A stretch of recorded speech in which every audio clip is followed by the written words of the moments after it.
Kuomet interneto naudojimas, matant jį bendrai, tampa įdomesnis toje viršutinėje dalyje. Yra neproblematiškas interneto vartojimas. Pavyzdžiui, tai yra per didelis interneto vartojimas, bet jis nėra probleminis, nes dažniausiai internetas naudojamas tuomet, kai žmogus negali užmigti arba kai yra kitų kažkokių problemų. Bet problema atsiranda tuomet, kai iš tikrųjų toks interneto vartojimas pradeda atsiliepti sveikatai.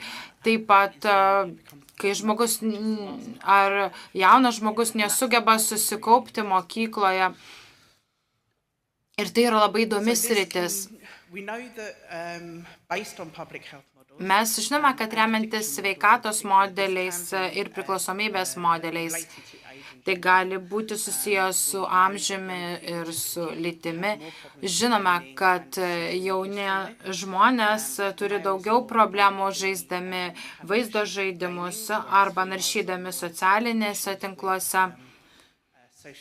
Vyresni žmonės daugiau turi problemų su kitose sritise. Bet apimant visas sritis, mes turime visas sritis apimti savo mokslinėse tyrimo.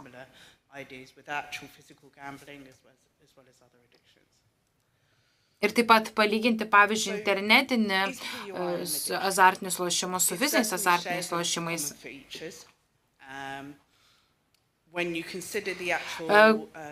Kuo skiriasi probleminis interneto vartojimas ir priklausomybė, iš tiesų yra labai daug panašumų šioje srityje. Ir čia atsiranda tiesiog negalėjimas sukontroliuoti savęs, didžiulis noras, funkcijų sutrikimas. Tai ne vien fizinė priklausomybė, bet taip pat ir tam tikras elgesio sutrikimas. Nors probleminis interneto vartojimas panašus į priklausomybę, tačiau priklausomybė ir PIN neatitinka vienas kito visiškai.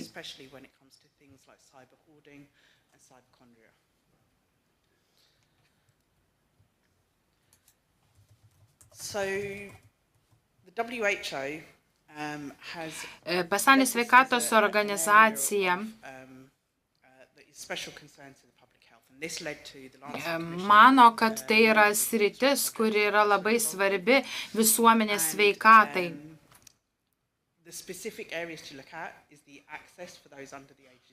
Ir taip pat čia buvo išskirtos pagrindinės priemonės, į kurias reikėtų atkreipti dėmesį, norint spręsti su visuomenės sveikatos susijusias problemas. Tai yra prieiga prie interneto jaunesniems nei 16 metų asmenims.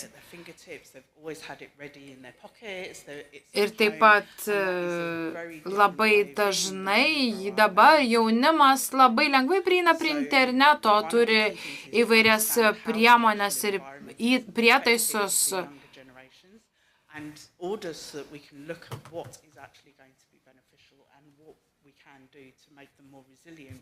Ir taip pat dar vienas svarbus pavojus šioje srityje yra būtent įtraukus dizainas ir manipuliatyvus algoritmai, kurios kuria technologijų kompanijos ir tokiu būdu paskatina jaunus ir kitus žmonės naudotis internetu. Ir yra įrodymų, kad toks įtraukiantis dizainas daro didžiulę žalą. Ir labai dažnai technologijų įmonė sako, kad tai nėra jų atsakomybė ar jų problema. Mes per pastaruosius metus labai matome, kaip tai plačiai paplitę. Ir skaitmeninis pasaulis nuolat prisitaiko prie mūsų poreikių, juda į priekį, vystosi. Mes nuolat žiūrime į naujas sritis. Ir iš tikrųjų tie pokyčiai vyksta taip greitai, kad mes vos begalime pasivyti.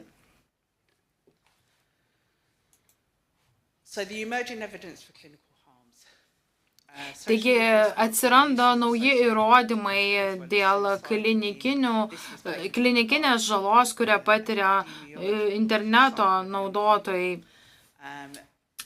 Dažnai socialiniai tinklai ir išmaniųjų telefonų naudotojai patiria depresijas arba savižudiškas mintis. Taip pat žmonės gali stebėti turinį, kuris yra susijęs su savęs žalojimu, taip pat su savižudišku elgesiu. Taip pat labai dažnai priklausomybė nuo interneto yra susijusi su kitais sutrikimais ir įvairiomis psichologinėmis problemomis ir funkcijų sutrikimais. Iš tikrųjų nėra labai aiškaus apibrėžimo, kas yra probleminis interneto naudojimas. Ir todėl žmonės siekiantis gydymo, šios problemos gydymo susiduria su tam tikromis problemomis. Anksčiau yra atlikta labai daug tyrimų šioje srityje, ten yra surinkta labai daug duomenų, yra ištirta daug įvairių dalykų ir parametrų, tačiau visus tuos duomenis reikia suburti tam, kad juos galima būtų apibendrinti ir dalintis tarpusavyje.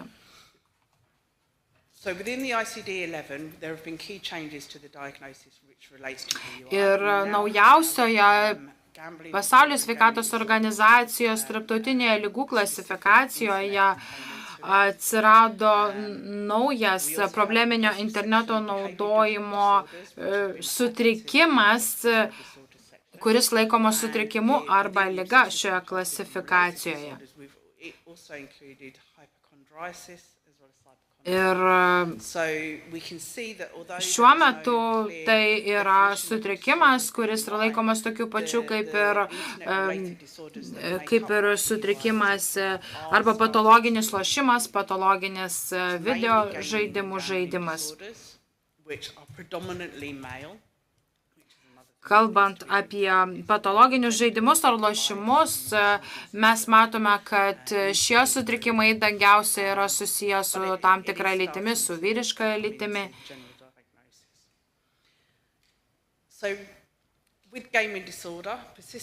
Kalbant apie patologinį žaidimą, ir čia patologinis žaidimas internete yra labai panašus į patologinį žaidimą, fizišką patologinį žaidimą. Atsiranda pernelyg ilgas laikas skirtas žaidimams, taip pat pasikeičia prioritetai, kur žmogus kelia žaidimą kaip prioritetą, tuomet atsiranda neigiamos pasekmės susijusios su šeima, su akademiniais pasiekimais, mokykla.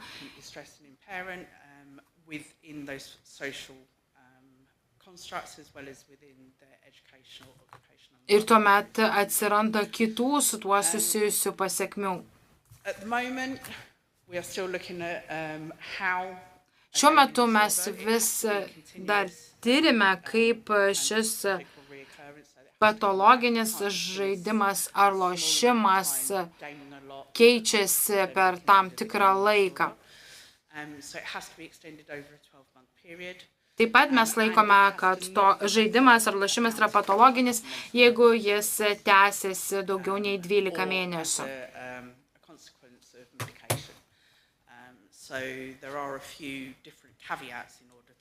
Yra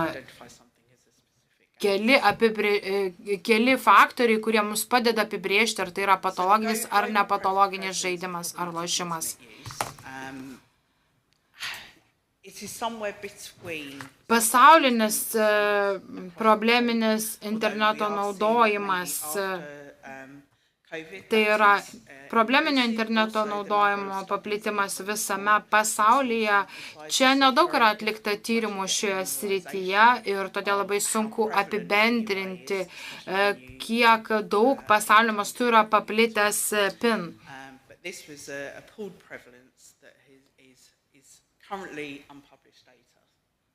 Tai yra duomenys šiuo metu dar nepaskelbto paskelbto tyrimo, kuriame rodoma, kad pasaulinis PIN paplitimas yra 16%.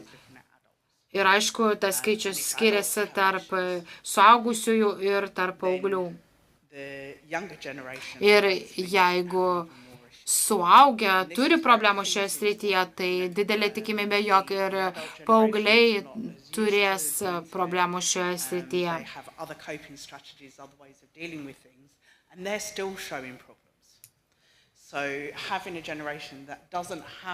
Aišku, mes turime tokią kartą, kuri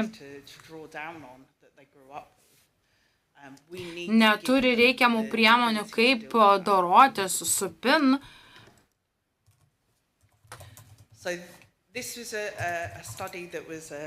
Tai yra mokslinis tyrimas, kuris atliktas JAV, buvo tirti paaugliai. Buvo žiūrima į ekranų naudojimą ir su tuo susijusi savižudišką elgesį.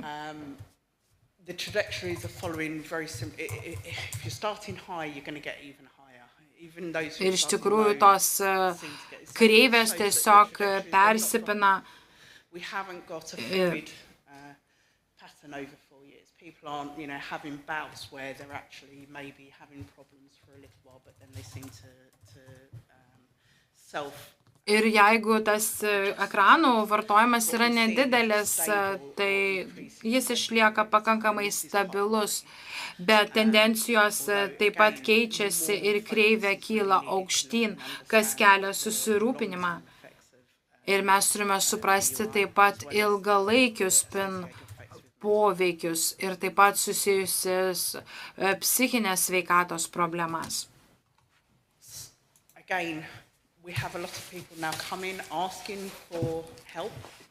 Šiuo metu labai daug žmonių į mus kreipiasi būtent dėl PIN ir dėja neturime daug galimybių gydymų šioje srityje, taip pat siūloma įvairias psichoterapijas.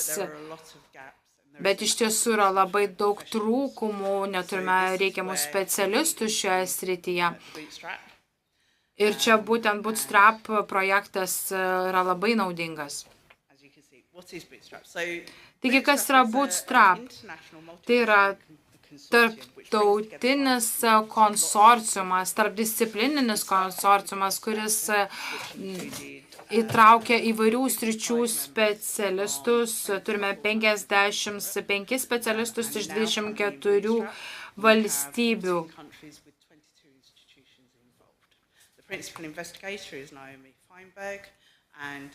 Naomi Feinberg yra šio projekto Bootstrap vadovė. Taip pat jį dirba kartu su Jose Menchon iš Ispanijos. Čia mes žvelgiame ir pateikiame metodus, kaip mokytis susidoroti su PIN. Ši medžiaga naudinga ir skirta tiek sveikatos specialistams, tiek tėvams. Esame surinkę visą iki šiol turėtą informaciją šioje srityje. Ir šiuo metu ši medžiaga yra išversta į kelias kalbas ir norime plėsti tų kalbų, į kurias bus išversta ši medžiaga skaičių.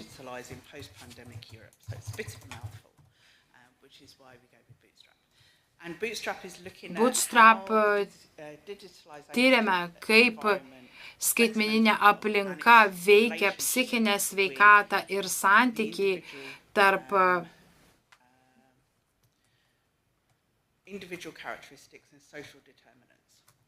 asmeninių savybių ir taip pat skatinančių faktorių.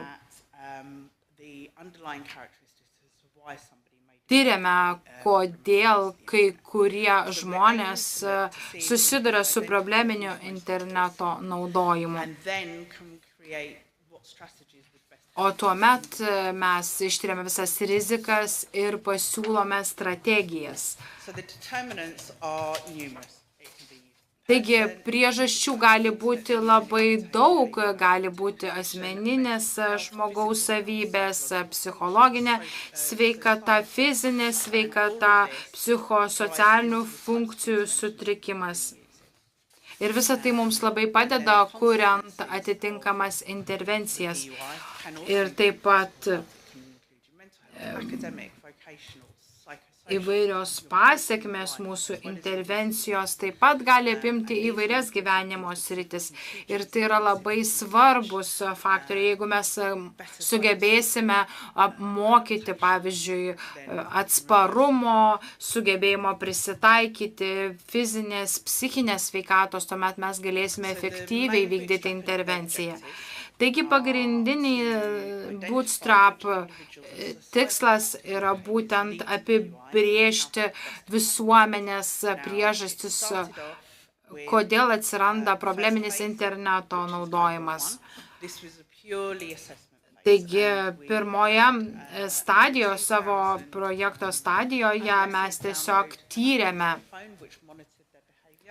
Ten tyrėme paauglius, kur paaugliai savo išmaniosius telefonus atsisiųsdavo programėlę, kuris stebėdavo, kiek jie laiko praleidžia internete. Taip pat jiems buvo pateikiamas klausimynas, į kurį jie turėdavo atsakyti, o vėliau visą tą medžiagą apibendriname po 3-6 mėnesių.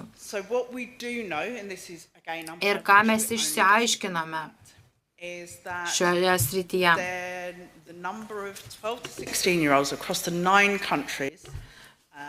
Mes išsiaiškinome, kad paauglių grupėje nuo 12 iki 16 metų amžiaus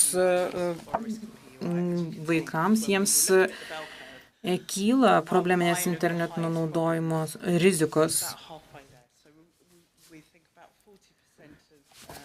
Čia mes kalbame apie 40% paauglių, kurie mums tvirtino, kad jiems tampa sudėtinga susidoroti su naudojimus internetu.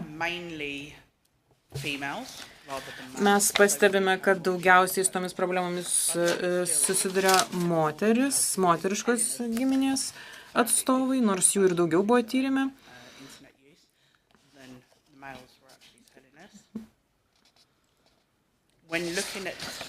Žvelgdami į tai, kokio pobūdžio interneto puslapiai buvo naudojami, skaitami, vėlgi matome, kad daugiausiai tai būdavo tiesiog bendras naršymas internete arba tiesioginės transliacijos.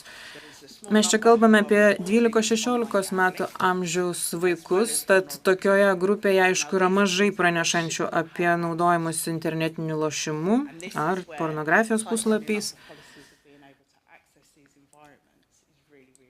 Ir čia yra labai svarbios ir politikos priemonės, kurios apribotų naudojimąsi būtent tokio pobūdžio tinklapiais. Taigi čia matome bendrą vaizdą.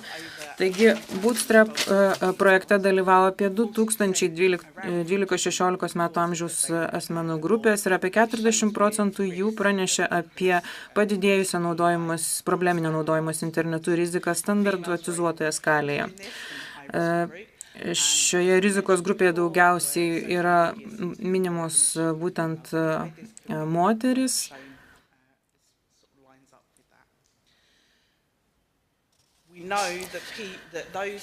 Mes žinome, kad tie, kuriems kyla didesnė rizika susidurti su probleminiu naudojimus internetu, tai yra taip pat ir asmenys, kurie patiria didesnius psichikos sveikatos sutrikimus, tokius kaip depresija, nerimas, stresas, kibernetinė hipochondrija, elgesio problemos. Taip pat jie patiria didesnę stigmatizaciją, susiduria su prastesnė gyvenimo kontrolė ir kokybė.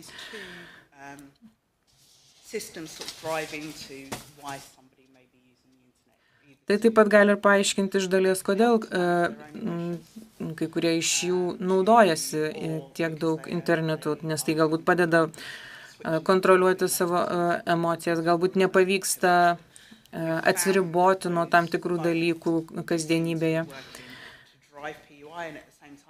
Taigi tie dalykai skatina probleminį naudojimąsi internetu ir atvirkščiai probleminis naudojimasis internetu taip pat kelia atitinkamas kitas rizikas.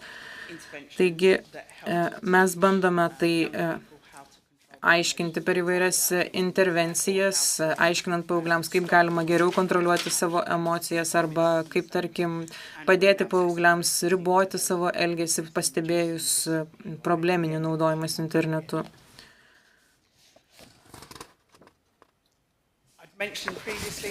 Jau prieš tai minėjau, kad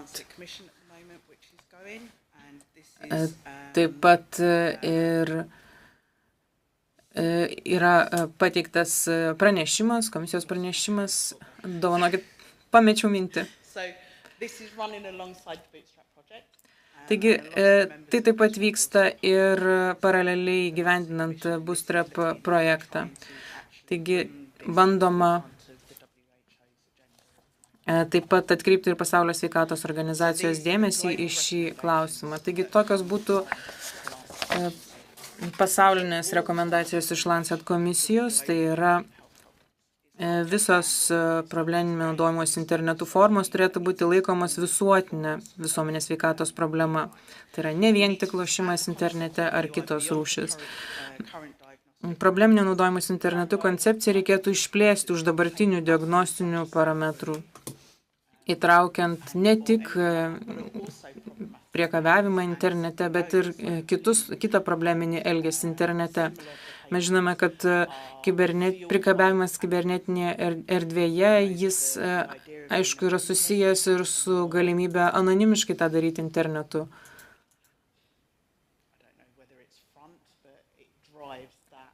Nežinau, ar tai yra pagrindinė priežastis, bet anonimiškumas prisideda prie tokio elgesio skatinimo internete.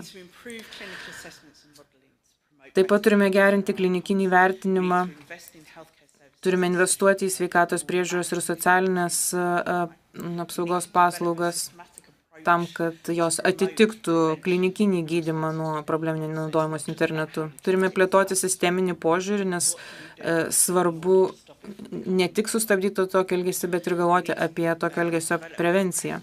Turime plėtoti visapusiškas tikslinės prevencijos, poveikio švelninimo, gydymo programas. Turime galvoti apie teisinį reguliavimą, kuris atitiktų minėtasias problemas. Turime pagalvoti apie tai, kaip reikėtų suderinti teisės aktus, kad įveiktume egzistuojančias teisinius iššūkius. Ir tokia konferencija kaip šiandien ji ir prisideda prie to, jog būtų suderinama tvarka visose šalyse. Tai yra labai svarbu.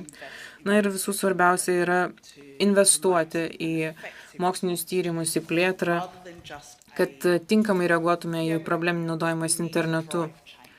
Mes turime būti tie, kurie skatina pokytį ir tai turi būti pradėta daryti nuo darbo su jaunimu, darbo su specialistais. Visi, kurie dirba šioje srityje, turi gebėti pasakyti, kad tai yra tai, ko mums kaip pasaulio visuomeniai reikia.